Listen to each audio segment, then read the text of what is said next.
Bismillahirrahmanirrahim. Assalamualaikum warahmatullahi wabarakatuh. Alhamdulillahi rabbil alamin. Wabihi nasta'inu ala umuri dunya waddin. Wassalatu wassalamu ala ashrafil anbiya'i wal mursalin, Sayyidina wa maulana Muhammadin wa ala alihi wa ashabihi ajma'in, amma ba'd. Qala Allah Ta'ala fil Qur'anil Karim, a'udzu billahi minasy syaithanir rajim. Bismillahirrahmanirrahim. Ya ayyuhalladzina amanu taqullaha haqqa tuqatih wa la tamutunna illa wa antum muslimun. Wa qala Allah Ta'ala fi ayatil ukhra, ya ayyuhalladzina amanu kutiba alaikumus shiyam kama kutiba alal ladzina min qablikum la'allakum tattaqun. Sahabat-sahabatku sekalian dimanapun berada, alhamdulillah kita saat ini berada di bulan yang penuh dengan barokah, di bulan penuh dengan rahmat, di bulan di mana semua amalan dilipat gandakan. Yang sunnah dinilai wajib, yang wajib terus dilipat gandakan. Ini merupakan waktu yang sangat baik, yang harus dijadikan momentum terbaik bagi kita untuk meningkatkan kualitas amal ibadah kita. Yang wajib sudah jelas, pun juga pada bulan ini kita harus meningkatkan kualitas ibadah sunnah yang memang telah dicontohkan oleh Rasulullah SAW.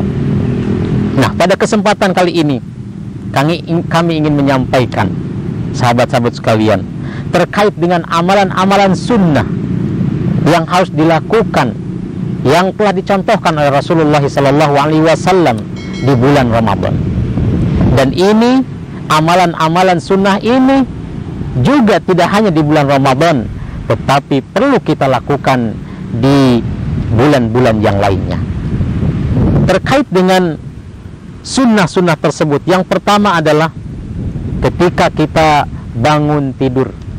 Jelas yang disunnahkan oleh Rasulullah SAW adalah melaksanakan sholat malam. Sholat malam dilaksanakan. Rasulullah SAW selalu melaksanakan sholat malam. Bahkan Ibunda Aisyah menyampaikan seakan-akan kaki beliau bengkak-bengkak ketika ditanya oleh Ibunda Aisyah kepada suaminya Rasulullah SAW, kenapa engkau melakukan sholat malam sampai dengan kaki ini bengkak-bengkak seperti ini ya Rasulullah? Bukankah engkau sudah dimaksum? Rasulullah SAW justru menyampaikan kepada Ibunda Aisyah, tidakkah aku patut untuk bersyukur? Artinya adalah bentuk syukurnya Rasulullah SAW adalah dengan melaksanakan sholat malam sampai dengan kakinya bengkak-bengkak.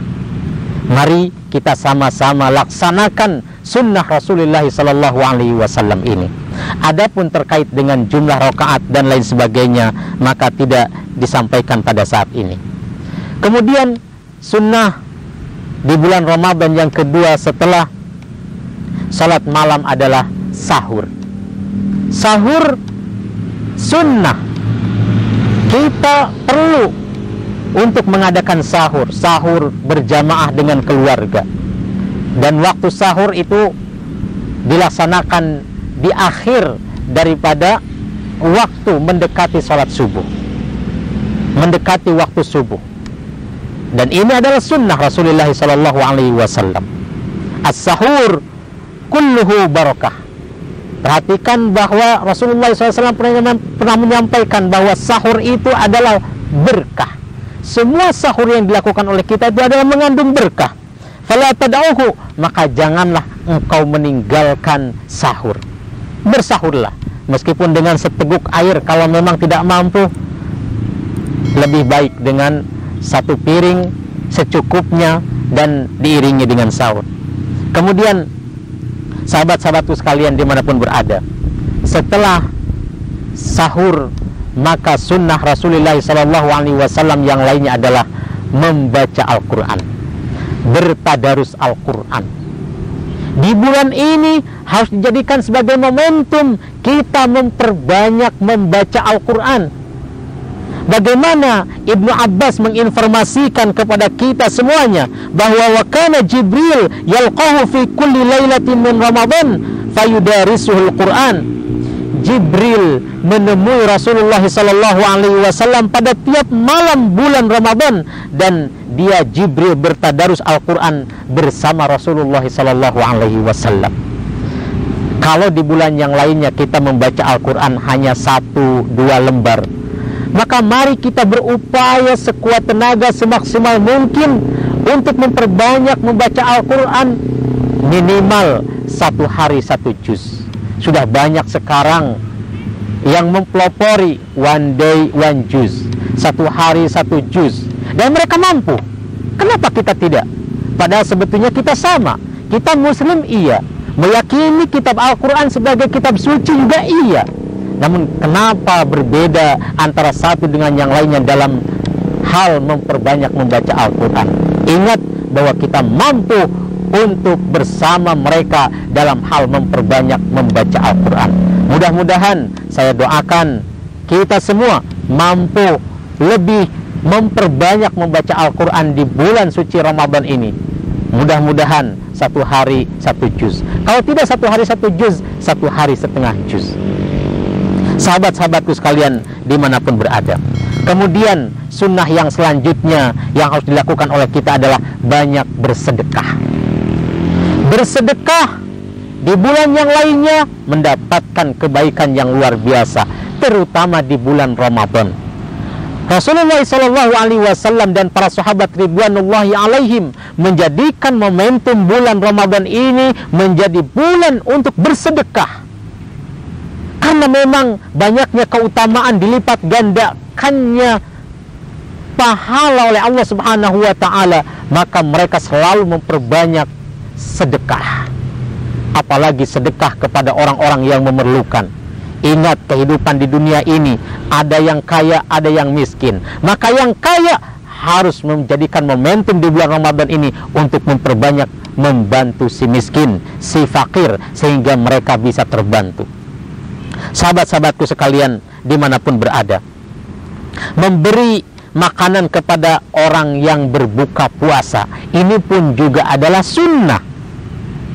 Rasulullah SAW menyampaikan, man fattara shaiman, siapa yang memberi futur kepada satu orang yang saum, kana lahu mithlu ajrihi ghairu annahu la yanqus min ajris shaimi syai'an, maka dia akan mendapatkan pahala kebaikan seperti orang yang saum yang kita beri sedekahnya tanpa dikurangi sedikit pun. Perbanyaklah memberi sedekah, perbanyaklah memberi makan kepada orang yang saum. Banyak sekarang yang gemar, terutama di Indonesia, orang-orang suka memberi takjil, minumankah atau makanan ringankah. Ini semata-mata adalah untuk memperbanyak sedekah. Mudah-mudahan Allah Subhanahu wa taala memberikan kemudahan kepada kita semuanya. Kemudian amalan yang selanjutnya adalah memperbanyak doa. Memperbanyak doa merupakan amalan yang harus kita lakukan di bulan Ramadan ini.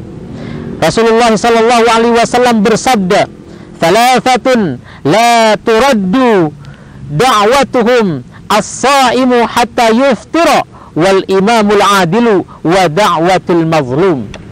Ada 3 orang yang berdoa, yang 3 orang ini apabila dia berdoa tidak akan ditolak doanya.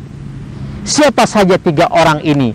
Yang pertama adalah as-saim, doanya, dakwahnya orang yang berpuasa tidak akan ditolak oleh Allah Subhanahu wa taala, akan dikabulkan oleh Allah Subhanahu wa taala. Oleh karenanya perbanyak doa. Kemudian yang kedua, seorang imam yang adil, seorang pemimpin yang adil, apabila dia berdoa, doanya tidak akan ditolak oleh Allah Subhanahu wa Ta'ala, alias diterima, dan doanya orang yang terzalimi.